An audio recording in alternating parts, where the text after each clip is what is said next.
Hey guys, it's Doodly Squatch. Back at you with another doodle. Let's just jump into it. Here we go.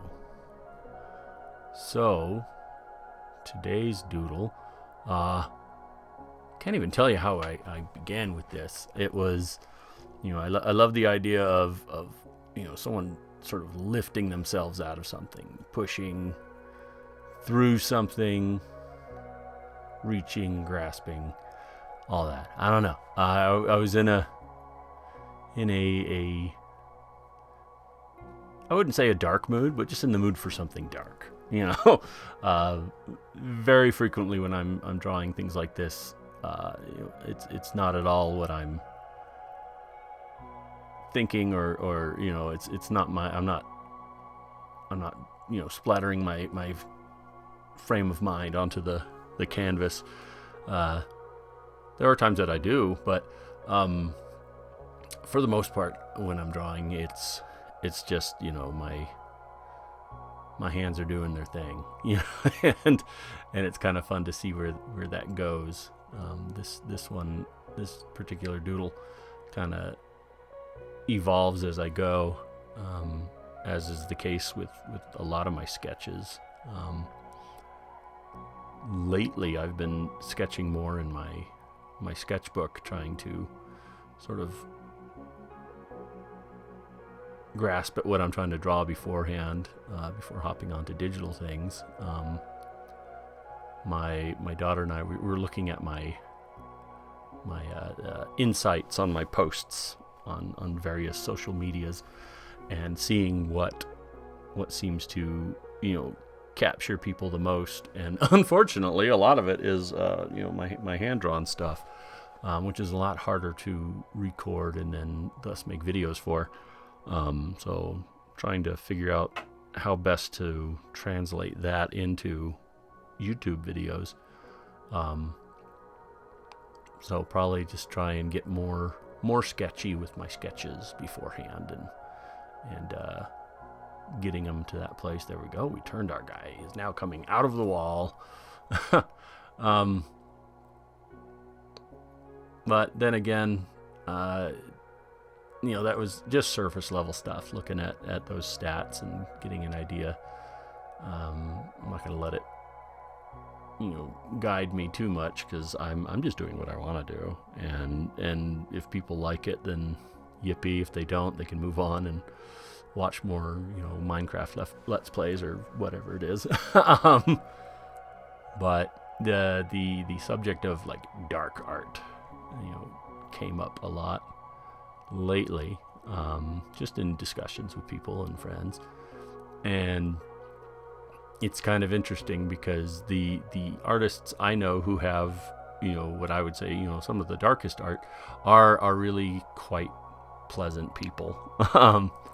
My in getting to know my friend Sean Koss, he's a pretty positive guy, and his art just shows the kind of dark sides of things. His big thing is mental health, and sort of sharing in that, and giving people a visual representation of what that can feel like. And his book on like mental disorders and things like that is super cool. It's it's his, I would say, claim to fame, aside from his clothing line and all the fun designs that they come up with there. But just in my interactions with him, and his him encouraging me and that sort of thing,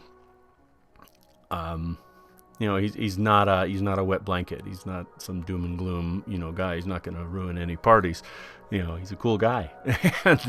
and but he's able to sort of draw from that well inside him, and I'd like to say that's very similar to what I do. I'm not one to try and dwell on the dark and dreary aspects of life. I'm seeking greater things, and sometimes people struggle to understand that when they look at my art, or when they see what I'm into and that sort of thing.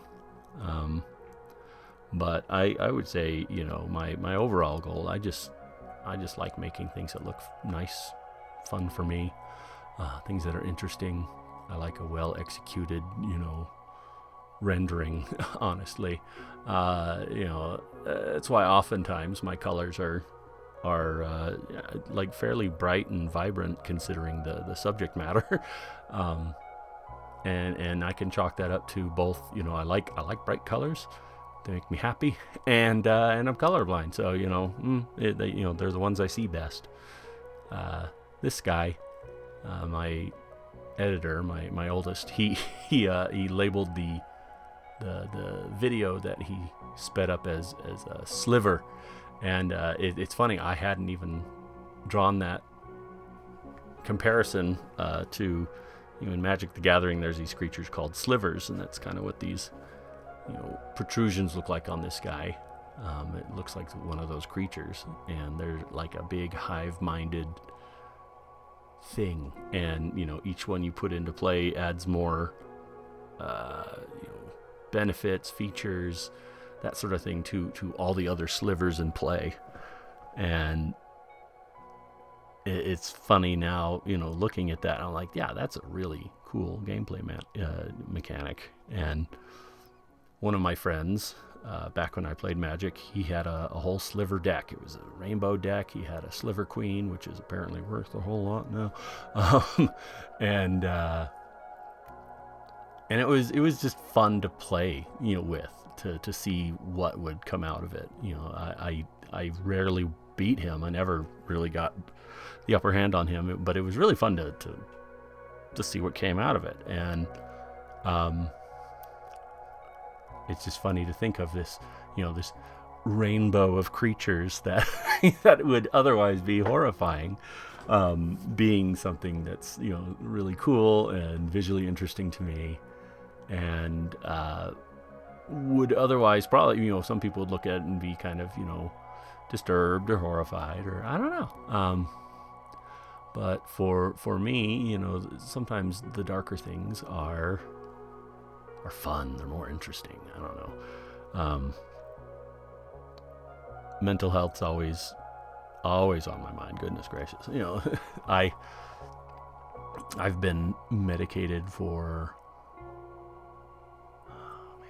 better part of 15, 16 years, probably longer. It's hard to remember. It's been a while. But it wasn't until one of my cousins told me that he had recently started taking medication for his mental health that it even occurred to me as an option. I don't know. It just never crossed my mind. My dad's on his own stuff.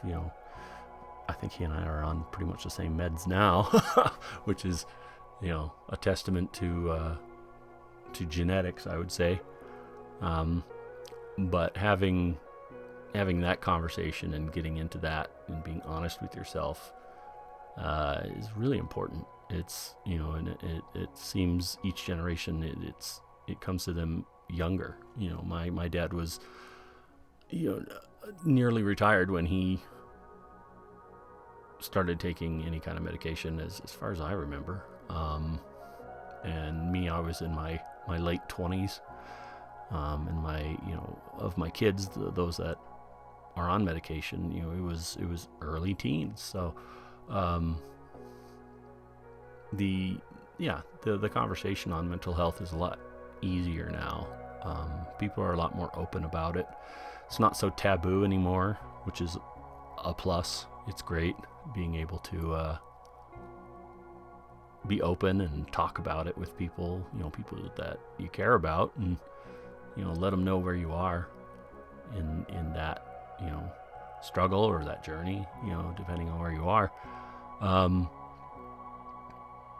And for me, I attribute a lot of it, a lot of my, I guess, own therapy is, my art therapy. I love drawing. I love getting out what's dark and gritty and all that, stuff that would otherwise kind of fester, and, for me, it's like, drawing it out of me and putting it onto paper. And That's how my dad would always describe it to people when people would come to him with concerns, because that's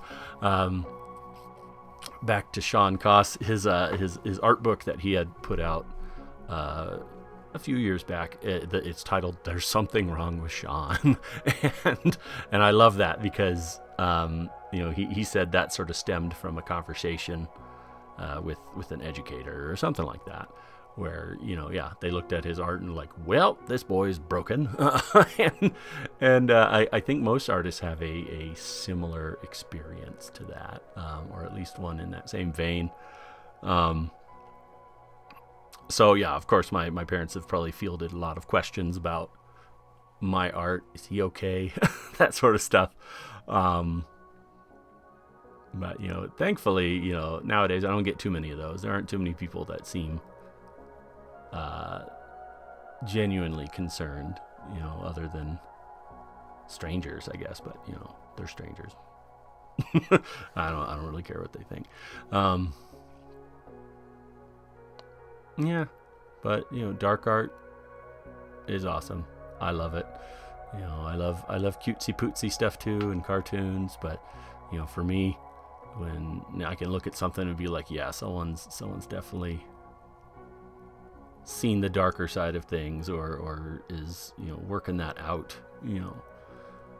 That's that stuff calls out to me. Idea for another video. I should show off some art from other artists that inspire me. That'd be fun. Just to get some names out. That's good too. But anywho, thanks for joining me. Appreciate you watching. Glad that people enjoy this. But yeah, like, comment, subscribe. Let me know if there's anything you want me to doodle or to chat about. Any questions? I love answering questions. But yeah. Anywho, have a good week. Bye-bye.